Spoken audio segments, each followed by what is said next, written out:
भजन संहिता 105 अध्याय वचन 4 में लिखा है, यहोवा और उसकी सामर्थ को खोजो, उसके दर्शन के लगातार खोजी बने रहो। लगातार उसके खोजी बने रहो, मतलब इस वचन के पीछे एक मकसद है। दाऊद जब इस वचन को पकड़ा रहा और अपनी जिंदगी में परमेश्वर के प्रति भूखा प्यासा रहा, वो बहुत आशीष पाया।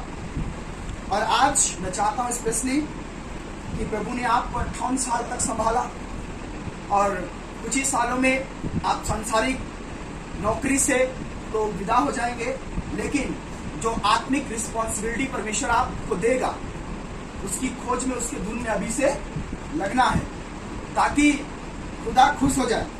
और जब वो खुश होगा तो हमारे जीवन में बहुत कुछ और आसान होगा। मैं आपको आज बताऊंगा 3 बातें जो खुदा ने ऑलरेडी आपके जीवन में दे चुका है, और अगर उसमें से कोई बात अगर आपने पूरा नहीं हुआ है, उसके धुन में भी लगना है।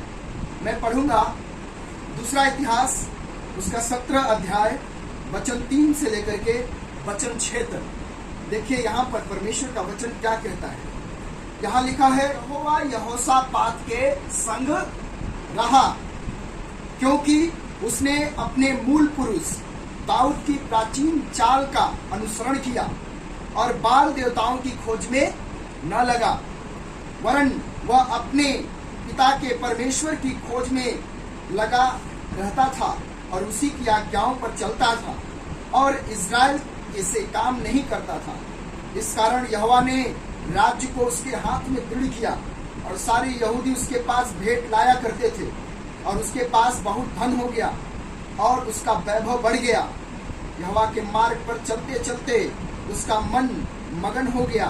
फिर उसने यहूदा से ऊंचे स्थान और असेरा नामक मूर्तें दूर कर दी। पहली बात हम सीख रहे हैं, जो परमेश्वर की खोज में है उनके संग परमेश्वर रहता है ना। यहोशापात इस्राएल का राजा था। बाइबल बताती है कि यहोवा परमेश्वर यहोशापात के संग रहा, क्योंकि वह अपने मूल पुरुष दाऊद, जो खुदा का आराधक था, परमेश्वर के दीवाना था, उसके ईश्वर यानी परम प्रधान परमेश्वर प्रभु यीशु की खोज में लगा रहा। और हम जानते हैं अंकल के बारे में कि उनके पिताजी पास्टर थे, है ना। यानी कि आप उनका जो परमेश्वर था, आप उनके खोज में अभी आप बढ़ रहे हैं, उस चीज को आप आगे ले जा रहे हो।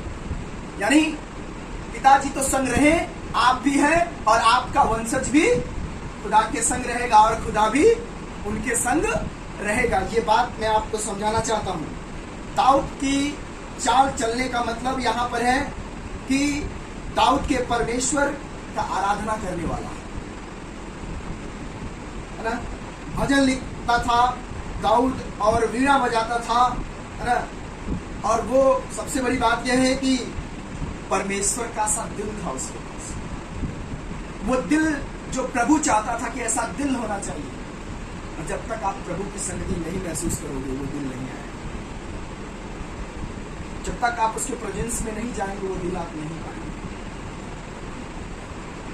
हम क्या सीखते हैं कि दाऊद सब कुछ राजपाट भूल जाता है जब प्रभु की आराधना करने की बात आती है, परमेश्वर की बात आती है। अपने आप को बंद कर लेता है रूम में, आराधना करता रहता है, गीत गाता रहता है, प्रभु की बड़ाई करता रहता है। तो यहाँ पर हमें और आपको ये सीखना है, पहली बात कि जैसे यहोशापात के संग परमेश्वर था, वैसे ही आपके संग भी। दूसरी बात हम सीखेंगे वचन 4 से 5। यहाँ लिखा है, वह अपने पिता के परमेश्वर की खोज में लगा रहता था और उसकी आज्ञाओं पर चलता था। यहाँ पर हम क्या देखते हैं, जो परमेश्वर को खोजते हैं परमेश्वर उन्हें दृढ़ और स्थिर करता है। आगे वचन में पढ़ेंगे तो आप पाएंगे कि वो आज्ञाओं का पालन करते थे। वो इजरायली जैसे मन के कठोर थे, ढीठ थे। और दूसरी बात, जब आप उसे खोजते हैं आपको दृढ़ करता और स्थिर कर देता है, मजबूती के साथ आपको खड़ा कर देता है, मजबूती के साथ वो आपको बनाता है। टाइम लगता है लेकिन वो आपको करेगा। जैसे वो अपने पिता के सब बातों को मानता था, वैसे ही आपको भी, जो भी बचपन में या कभी भी आप याद करें, जरूर पापा से बात हुआ होगा, जरूर वो कुछ न कुछ परमेश्वर की बातें बताए होंगे कि मेरी ये मर्जी है कि ऐसा प्रभु के राज्य में ये चीजें होनी चाहिए। अगर आपको याद है तो उस चीज को पूरा करने में जरा से भी कसर मत छोड़िएगा, क्योंकि परमेश्वर जानता है कि कुछ दिन के बाद हम चले जाएंगे, लेकिन वो कहीं ना कहीं अपने लोगों को उनके द्वारा संदेश दे ही देता था।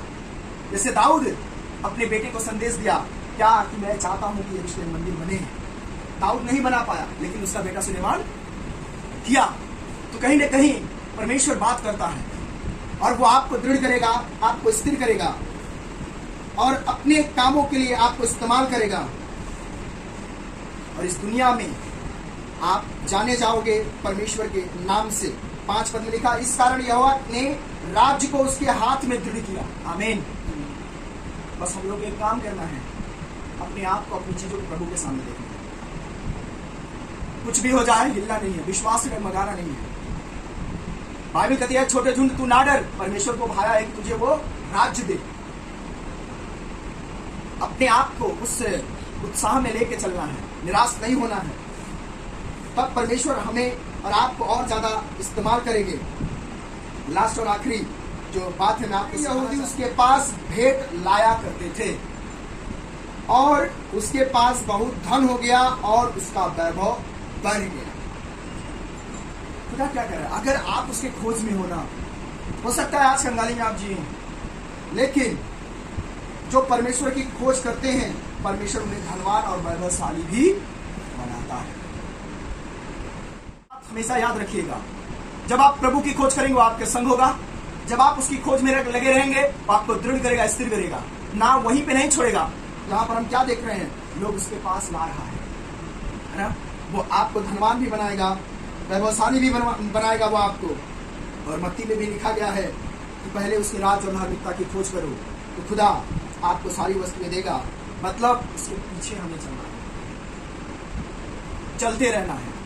इस बर्थडे के दिन में मैं आपको इसी 3 बात से उत्साहित करना चाहता हूँ कि परमेश्वर के संग चले, तब वो आपको दृढ़ करेगा, स्थिर करेगा और आपकी जितनी भी नीड्स हैं, जरूरतें हैं, कहीं न कहीं से वो पूरा करेगा और आपकी ग्लोरी वो बढ़ाएगा, आपको ऊंचा करेगा।